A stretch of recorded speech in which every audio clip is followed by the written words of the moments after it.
நம்முடைய ஆண்டவரும் இரட்சகரும் கர்த்தருமாகிய இயேசு கிறிஸ்துவின் நாமத்தினாலே இந்த காலை வேளையில உங்களுக்கு வாழ்த்துதலையும் வணக்கத்தையும் ஸ்தோத்திரங்களையும் கூறிக்கொள்கிறேன்.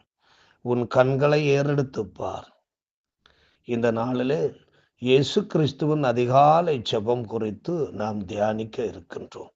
மார்க் 1 35 இப்படி நமக்கு எடுத்து கூறுகின்றது.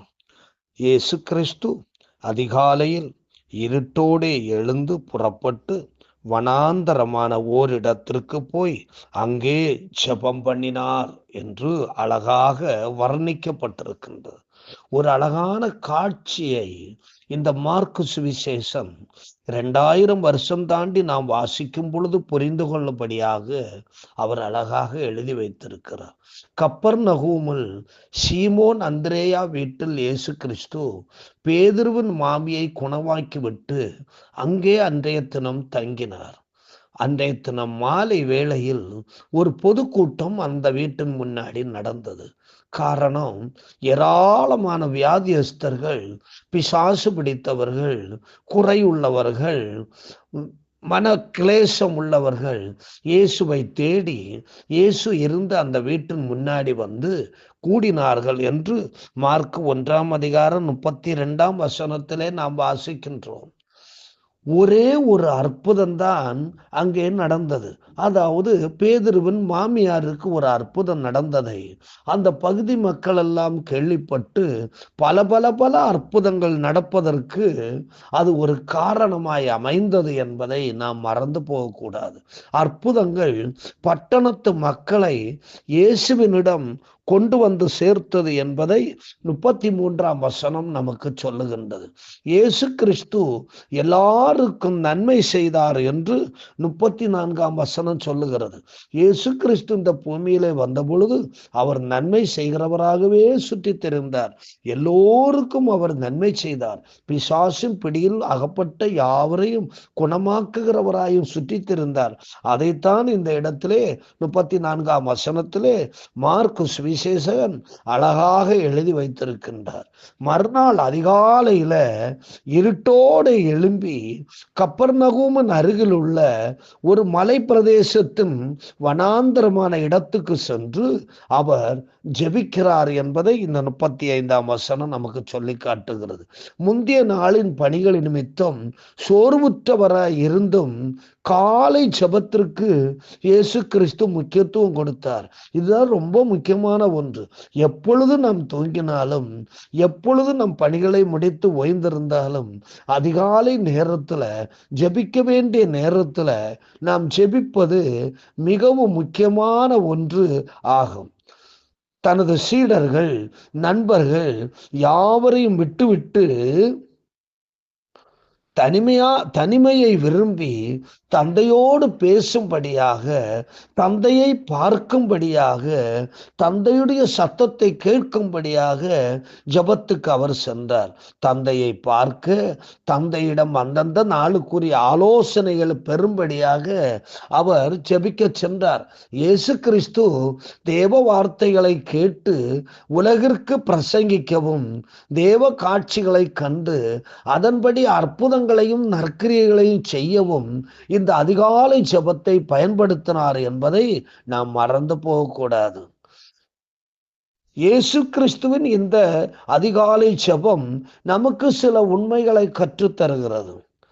இரட்சகர் முற்றிலும் பரிசுத்தராக இருந்த போதிலும் இரகசிய ஜெபத்தின் கடமையை மிகவும் முக்கியத்துவம் வாய்ந்ததாக கருதினார். இந்த இரகசியமான ஜெபம், இந்த பிரேயர் ஆஃப் பிரைவசி மிகவும் முக்கியமானது.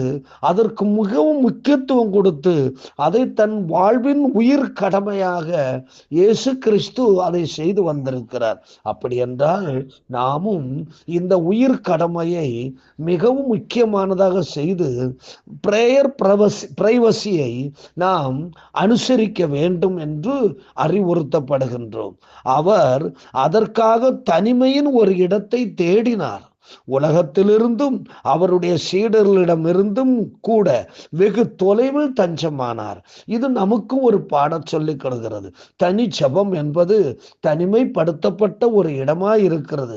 சொந்த பந்தங்கள், உறவுகள் எல்லாவற்றிலிருந்தும் சற்று விலகி போய் தூரமாயிருந்து கர்த்தரோடு கூட நேரத்தை செலவழித்து ஆண்டவரோடு கூட உறவு கொள்ளுகிற ஒரு நேரமாய் இருக்கிறது. அருமையான லோத்து என்ற அருமையான ஏனோக்கு என்ற தேவ மனிதன் தன்னுடைய குடும்பத்தை விட்டு விலகி தூரமாய் போய் கர்த்தருடைய சமூகத்தில் இருந்து ஜெபித்து முடிவில் தேவனோடு நடக்கிற மனிதனாய் அவன் மாறினான். அது அதிகாலை நேரம் எப்போதும் சிறந்த நேரம், அதை தவிர்க்க கூடாத ஒரு நேரமாக இருக்கிறது. இந்த அதிகாலை ஜெப நேரம் என்பது மிக முக்கியமான ஒரு நேரம். அதை எதை நாம் தவிர்த்தாலும் கூட, எதை நாம் ஒதுக்கி வைத்தாலும் கூட, எது நாம் வேண்டாம் என்று முடிவு செய்தாலும் கூட, இந்த அதிகாலை ஜெப நேரத்தை வேண்டாம் என்று ஒதுக்கி வைக்கவே கூடாது. இதுதான் ஒரு நாளுக்கான உணவின் பூஸ்ட் ஆகும். அந்த உணவு தான் அன்றைய தினம் முழுவதையும் நம்மை வாழ வைக்கிறது. அது மட்டுமல்ல, இயேசு ஜெபித்தால் அது நமக்கு எவ்வளவு முக்கியமானது என்பதை பாருங்கள். அவர் ஜெபித்திருக்கிறார் என்றால் அது நமக்கும் ரொம்ப முக்கியமானது. அவசியம் பண்ணிதான் தீரணும். தனிமையான ஒரு இடத்துக்கு சென்று ஜெபித்துதான் ஆக வேண்டும். அப்பொழுதுதான் ஜெயம் பெற முடியும்.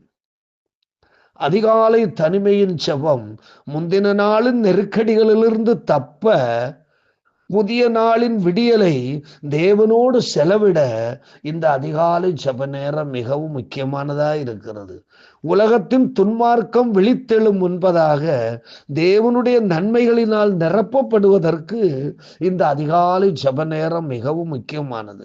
அந்தந்த நாளின் சோதனைகள், இடறல்கள், துன்பங்கள், ஏமாற்றங்கள் நம்மை ஆள்கொள்ளாமல் இருக்க தேவனிடம் அதற்கேற்ற ஒத்தாசைகளை பெறுவதற்கு இந்த அதிகாலை ஜெபம் மிகவும் முக்கியமானது.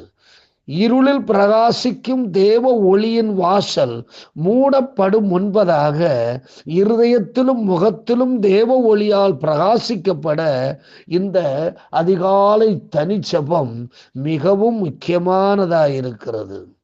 தாவீது பக்தன் சங்கீதம் 5:3 அவர் இப்படி சொல்லுகிறார்: கர்த்தாவே, காலையிலே என் சத்தத்தை கேட்டருளுவீர். காலையிலே உமக்கு நேரே வந்து ஆயத்தமாகி காத்திருப்பேன் என்று சொல்லுகிறார். சங்கீதம் 119 அதே சங்கீதக்காரன் அவர் சொல்வதை பார்க்கும் பொழுது 147, 148 நான் வாசிக்கும் பொழுது, அதிகாலையில் நான் எழுந்து சத்தமிட்டேன், உம்முடைய வசனத்துக்கு காத்திருக்கிறேன். உமது வசனத்தை தியானிக்கும்படி குறித்த ஜாமங்களுக்கு முன்னே என் கண்கள் வெளித்து கொள்ளும் என்று சொல்லுகிறார்.